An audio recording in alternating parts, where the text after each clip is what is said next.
কুণাল ভাই এমএলএ, বিশাল সাংবাদিক, বড় রাজনীতিক, কি মনে হয় তোমার?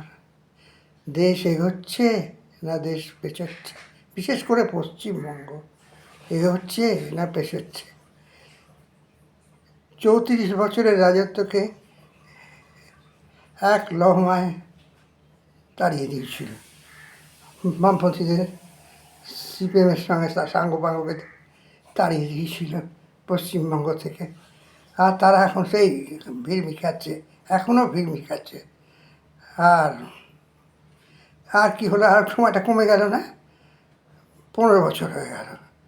15 বছরের আগেই, 10 বছর তো হতেই তাদের 15 বছর হওয়ার আগে, আর একটা টার্ম পাওয়ার আগে তাদেরও তাড়িয়ে দিল।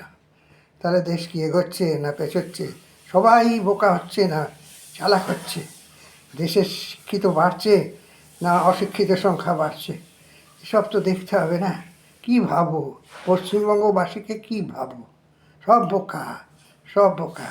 পুলিশের ভয়ে সব চলে যাচ্ছে, পুলিশের ভয়ে সব চলে যাচ্ছে এই কালীঘাট তৃণমূল ছেড়ে।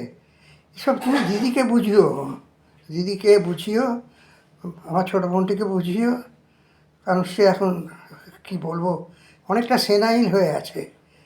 কি বলছো তোমরা কমপ্রিহেন্ড করতে পারছে না? তোমরা এমন অবস্থা তাকে ফেলেছো, চাটুকারিতা করে চাটুকারিতা করে চাটুকারিতা করে তাকে একদম নষ্ট করে দিয়েছো। তার কম্প্রিহেন্সিভ পাওয়ারটাই নষ্ট করে দিয়েছো তুমি, কম্প্রিহেনশন পাওয়ারটা একদম নষ্ট করে দিয়েছো। তাই বলছি, তুমি এসব কিচ্ছু বলো না, এসব বলে ফেললে লাভ হবে না। ডোল দিচ্ছ, যে ডোল দেবে সেখানে একটা কিছু ভোট পাবে শুধু ডোলের জন্যে, আর তারপরে বাকিটুকু যে ভোট সব ভেবে চিন্তে এখন সবাই দিচ্ছে।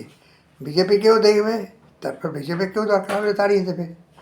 সেই এখন বলেইছি আগে আমি, আমাদের পশ্চিমবঙ্গে এখন গতি জাড্ডে এসে গেছে। গতি জাড্ডে এসে গেছে মানে সক্রিয় হয়ে গেছে সব কিছুতে।